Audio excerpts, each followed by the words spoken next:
Hello, welcome to HLA Live. HLA Live is our regular broadcast on the HLA YouTube channel as well as all the other social media channels. Each week we talk to interesting people from across the HLA community. Good evening, everyone. I am really excited to be chairing tonight's meeting.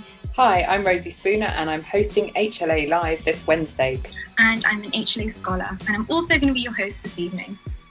To share with us their ideas and their innovations and hopefully bring them to a global audience. Quite quick, we have ideas, let's do this, let's do that. So many of the topics come from our community, with scholars and faculty expressing an interest in many of the discussions that we're about to have. Hello everyone and welcome to the HLA Live session on widening participation in the postgraduate realm. Homelessness and health. Addiction and the new normal. HLA programs are built on 6 pillars. The leader is an innovator and entrepreneur. The leader is a communicator. The leader is a manager. The leader as a negotiator.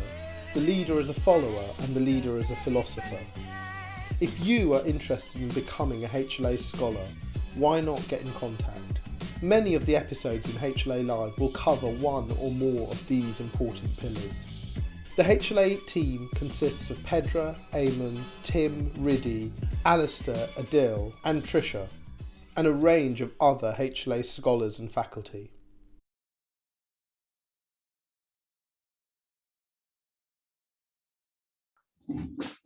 Fantastic. Okay, so my name is Will Gale and I had the pleasure today to sort of share with you some of the lessons that my co-founder and I have earned and learned during the time we were at med school and whilst we sort of built our first company.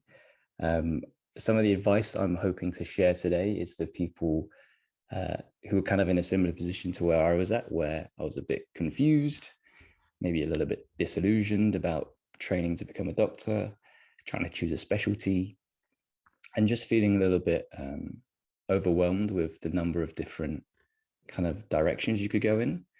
And so in this sort of presentation, I hope to sort of share with you some insights, both at like a high level, like some of the nuggets that I think are quite essential in helping you to take those next steps. But also I think it's always helpful to blend in like a more practical advice as well. So I'll try and avoid as many cheesy sort of quotes as possible. But, you know, at the very least, I hope you get to have a good laugh at some of the early workings of our products. And yeah, okay. So some of the things I wanted to cover today was just kind of who I am, how I got involved in health technology, how some of the frameworks I used to make the decisions on sort of careers, and also how we went about doing it and sort of understanding when to do it. I also wanted to just share a little bit about Suvera, which is the company that we founded, and the journey we've been on so far, and kind of how we're still at very much the beginning, but to share some of the things that were helpful for us. And like I said, I also want to share some sort of more practical advice so that you can actually take something away from this, which is tangible and something you can do straight away. And then interestingly, I also thought, given the audience being people who have sort of healthcare backgrounds or maybe training as medics or are doctors, kind of some of the similarities I've seen between studying to be a doctor and also the world of startups as well, and how there's some nice parallels that are drawn between them. And then finally, I thought I'd share what I think anyway is the best piece of advice that I've ever received. So I'd be happy to sort of share that along to anyone else who would find it beneficial. But to begin with, I thought I'd just give a bit more of a context as to who I am. So I'm a first generation immigrant child of sort of Asian parents who came to the UK.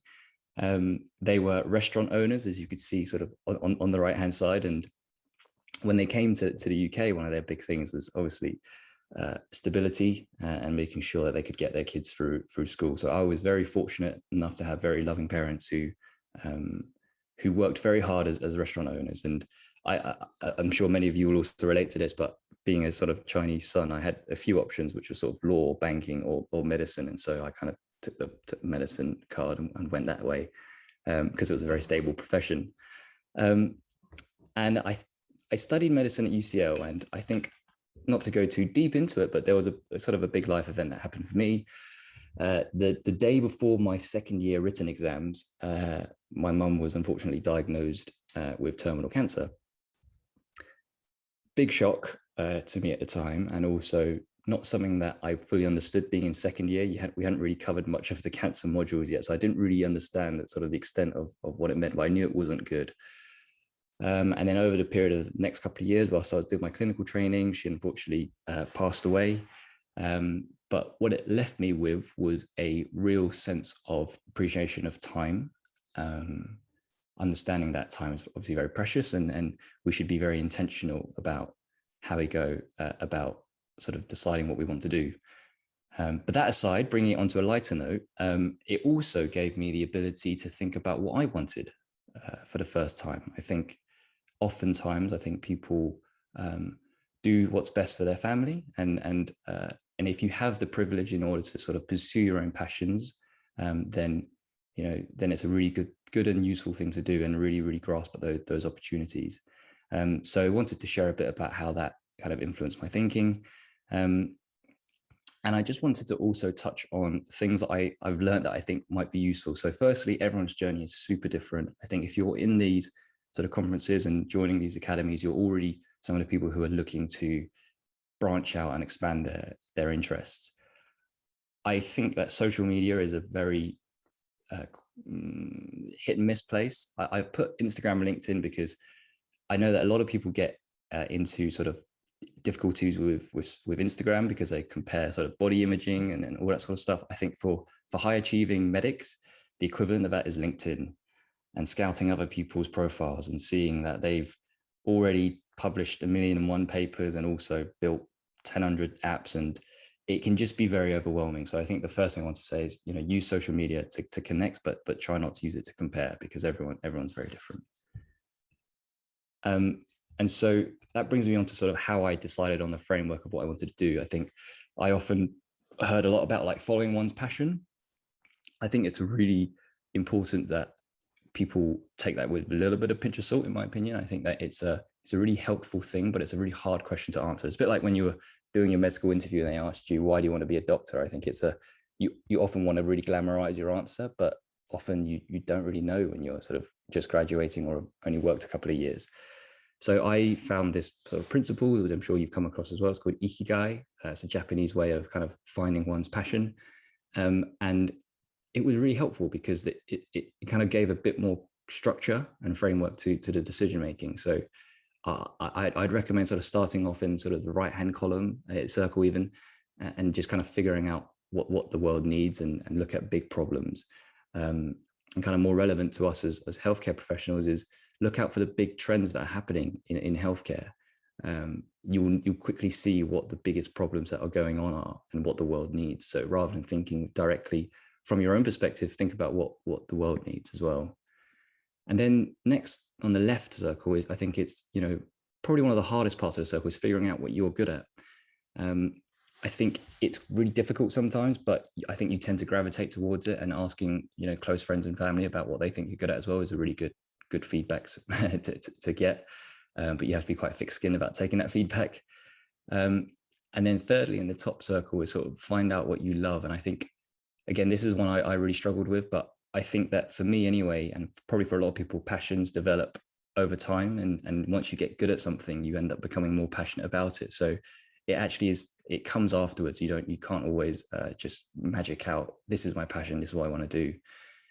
And then the fourth and final circle, which I think is really important, is what you can be paid for. And I think I look at this last because I think in this modern era, you can carve out revenue streams in so many unique, novel ways that we've never seen before, like social media and all these other things. So I think if you can think about the first three circles, then everything else will sort of follow onwards.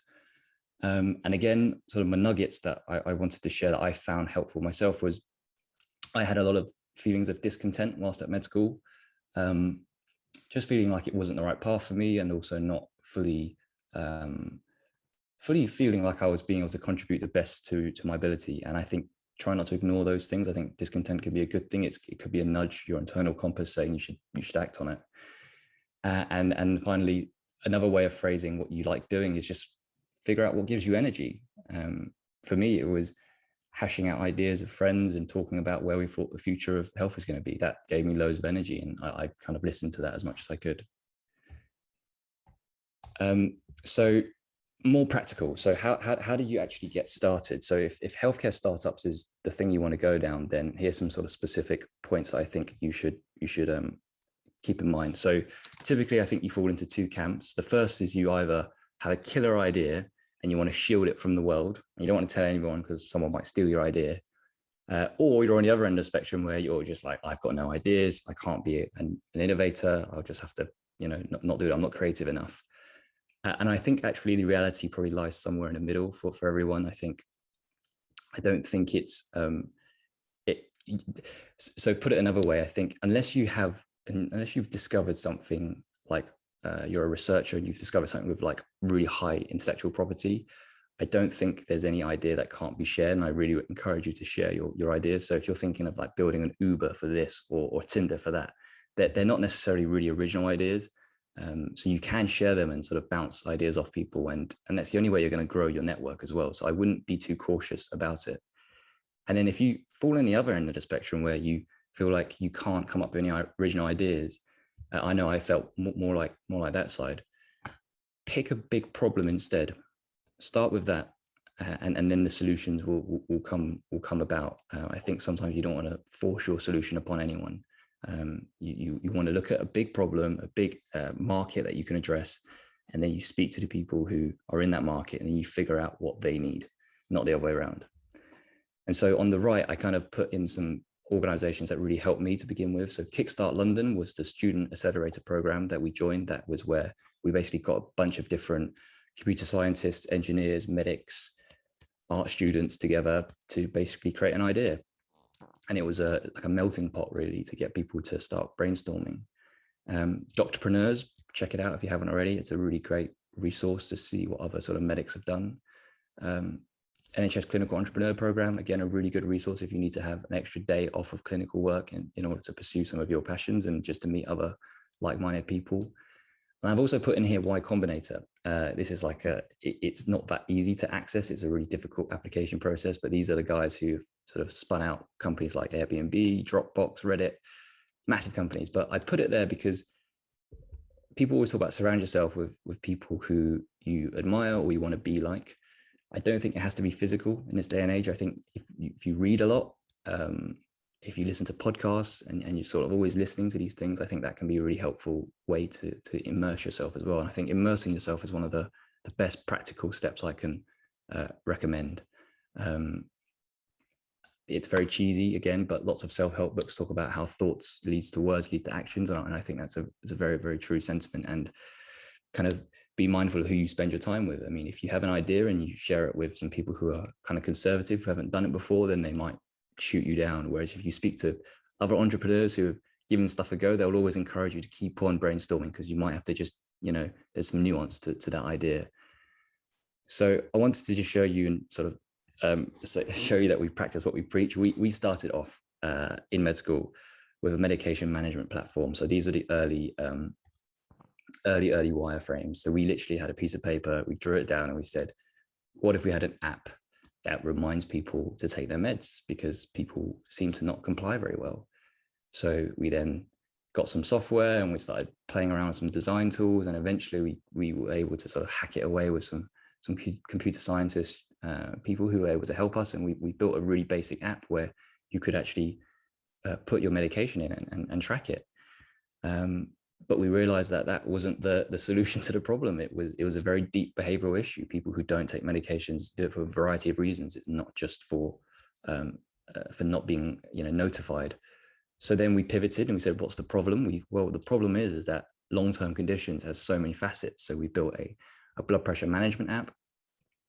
That went quite well. We launched it to a group of patients, but then we realized that actually a lot of people don't have access to smartphones. Some of the most vulnerable, hard to engage patients need other channels to communicate with them. So we pivoted to more of a clinical team. So having a team that is powered by technology that enables you to reach to more people and really get to the heart of what's stopping people from engaging and looking after themselves.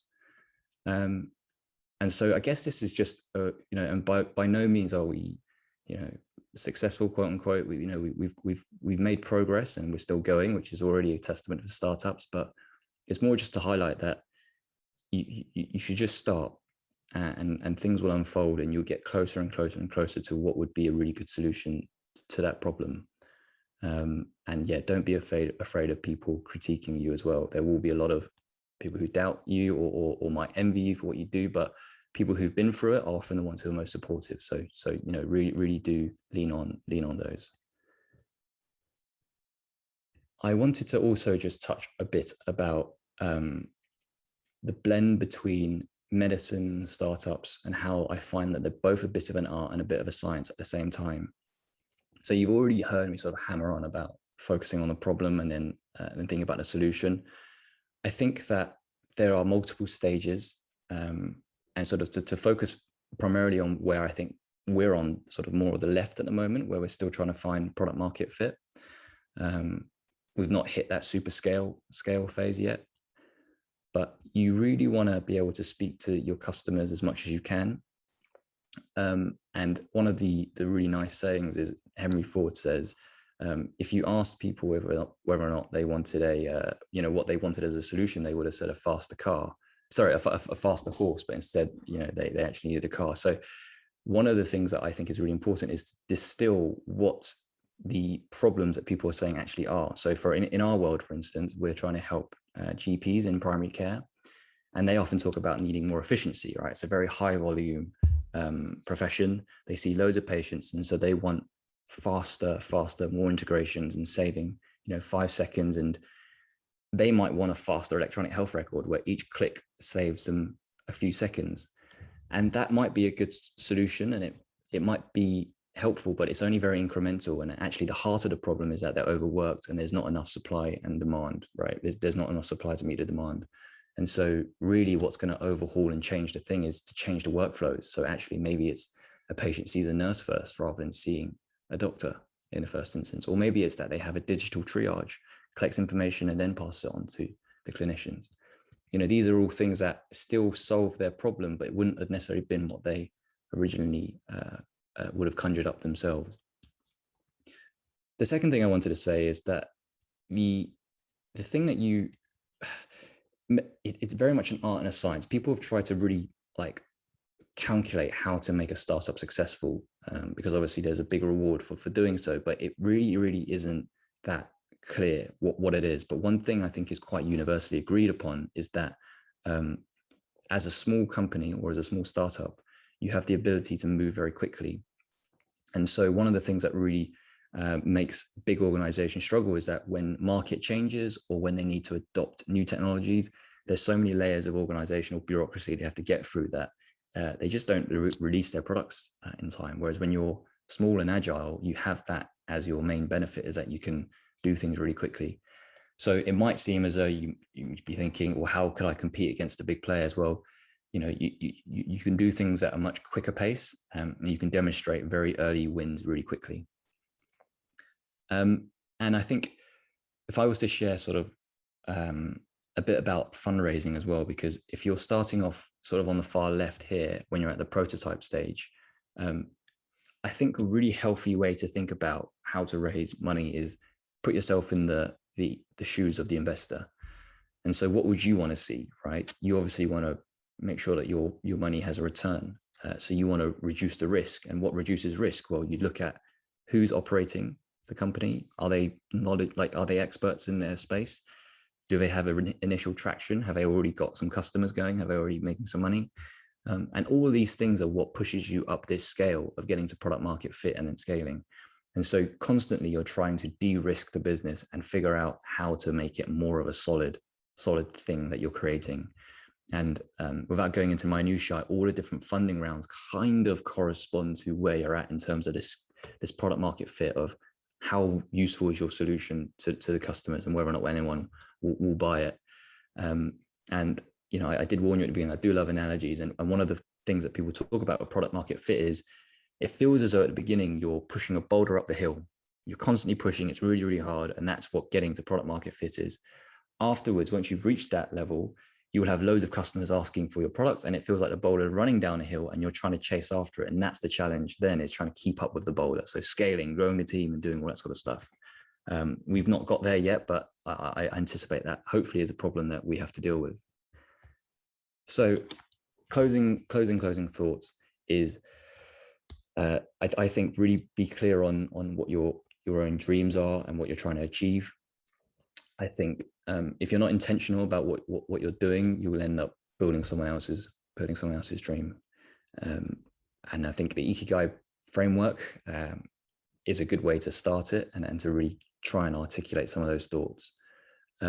There's no correct way to do this. I don't think that any journey is better or worse than others. It's very personal, and startups may or may not be your thing. And it's just that I think sometimes we get very much caught up on the hedonic treadmill of needing to follow the path that's prescribed to us, especially as sort of healthcare professionals. And I think stepping outside of that and realizing that there actually isn't a race, or there isn't anything that you have to do, you should do, you know, it's a very freeing mindset to be in.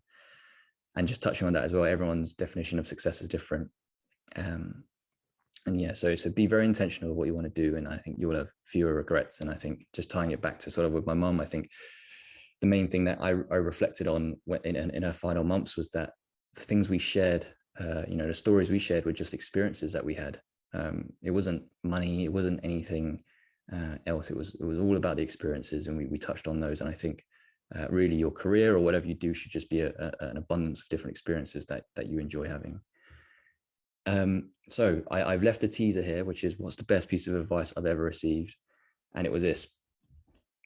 I asked this man, I said, please, could you tell me what I should do? And he said, well, stop asking people like me for advice. Just figure out what it is that you want in your life, and then start asking those same people for favors. And that's what I started doing. So thank you very much for listening, and yeah, happy to answer any questions. Well, thank you so much for this talk and sharing your story. It's been so inspiring and just really interesting, and I've learned so much, and I have tons of questions, as I'm sure our audience does as well. I think we have a few minutes before the next speaker, and if you still have time, I would love to hear about a little bit more about the early stages of when you started. I know you touched upon how you started with just drawing the diagrams, and initially you were thinking of just having an app that reminds people which medications to take. I'd love to hear a little bit more about the early stages of this product development, how you went about it, and how you decided this is the way to go. Yeah. So it's a really great question. So we started off seeing that medication management was an issue. I think we were sort of in GP placements, and we saw that patients just weren't taking their meds properly. So that we identified that there was a problem.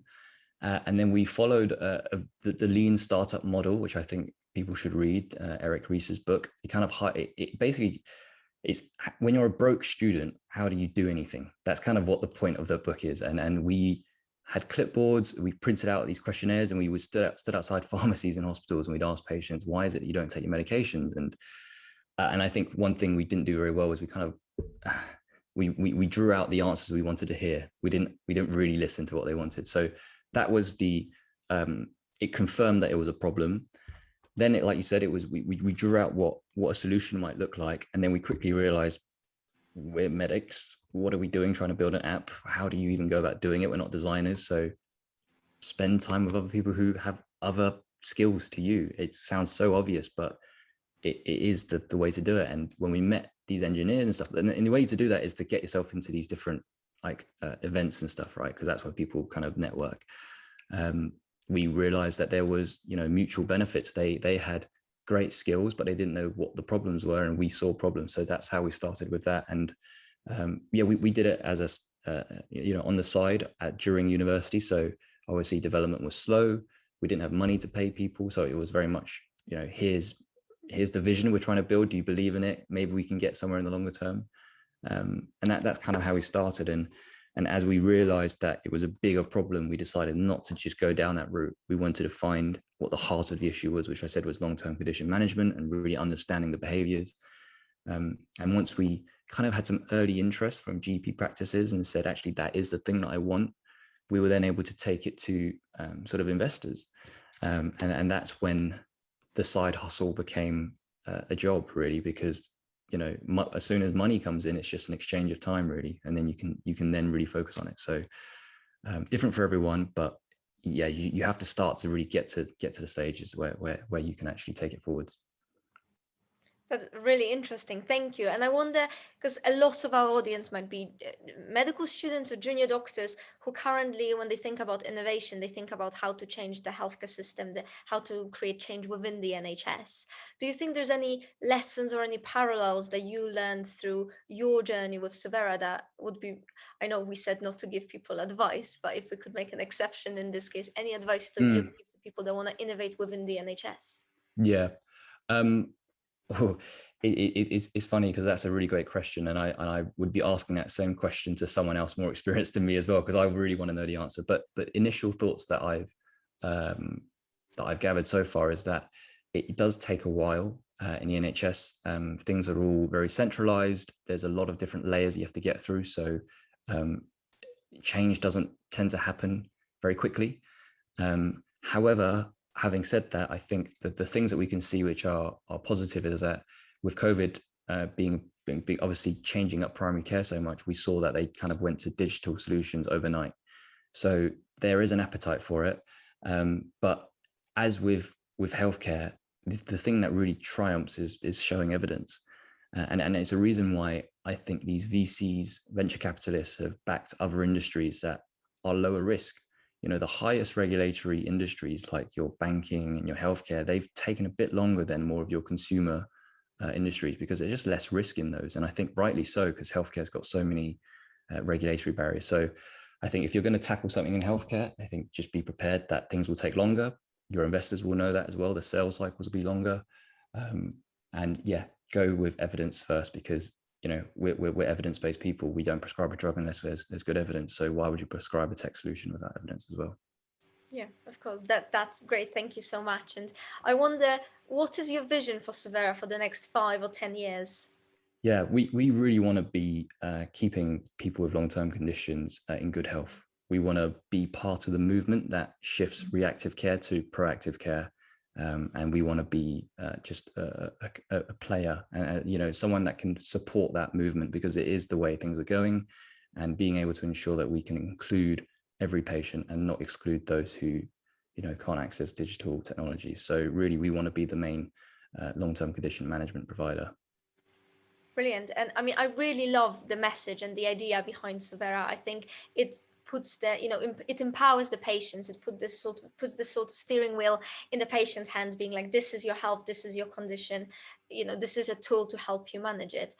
But I guess another big part of Suvera is trying to create a behavior change, because as you said, it's not the you know, it's not the little nudge and a reminder that people need. It's the whole mindset and sort of a little motivational kick. How do you go about creating this this behavior change, and also how do you then evaluate it, whether this actually, you know, changes how people manage their health?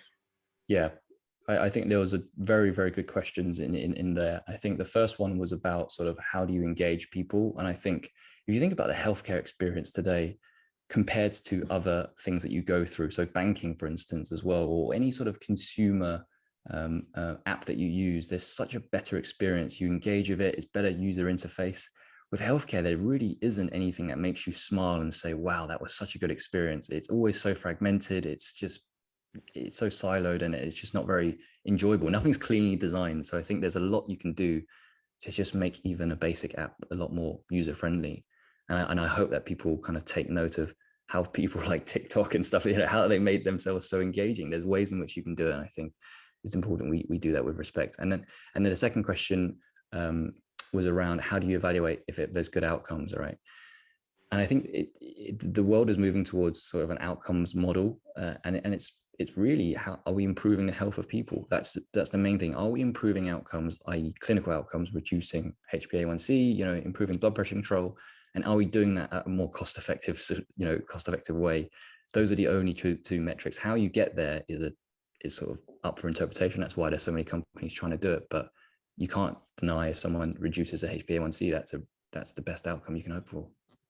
Yeah, perfect, great, thank you. And just final question, you know, you advised us to immerse ourselves if we really want to get involved, just see what's out there. Do you have any practical advice? Again, I'm asking you for advice all the time, which is exactly what you told us not to do. steps that medical students, junior doctors who, they would love to get involved, but they really don't know how? What are the first few steps that you think Yeah. at a practical level they could take? Yeah, I would say if I was to really, really give a detailed practical advice here, it would be, you see it this way, right? You've got doctors here, and you've got some doctors who are more interested in tech. Then you've got doctors who have completely stepped out of practicing. And then you've got this whole other world of just other professions. And I think when you're in medicine, you forget that there's this entire world of other professions out there. So I think just gently move yourself along. You don't have to go straight to speak to like a Google computer scientist, because then you'd be like, I don't really know how to communicate. Speak with maybe a medic who's doing a side hustle, then maybe move towards someone who's stepped out of clinical medicine, can really understand what it's like to be a medic, and then move along. And like I said, those organizations are really, really great.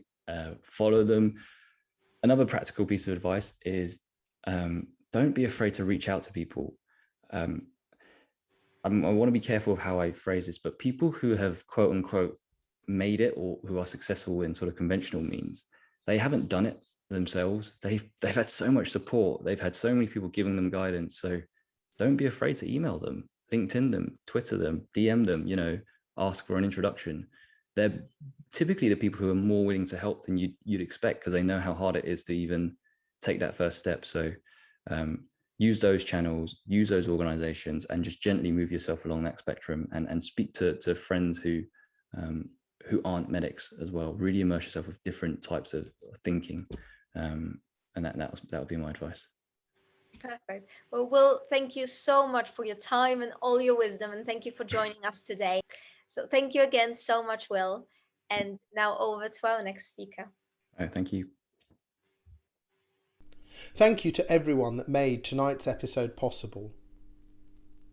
Whenever our scholars are thinking about complex problems facing our health systems, we encourage them to think about how they make significant change in the world of healthcare. We are incredibly lucky to have some incredible scholars in the HLA. They use the HLA as a platform to take their ideas and bring them to fruition. If you are interested in the work of the HLA, why not join us at one of our future HLA events? Why not join one of our programs? Why not even become a HLA scholar? Thank you for joining us. My name is Johan Marlwaner, the Director of the HLA, and it's a good night from all of us.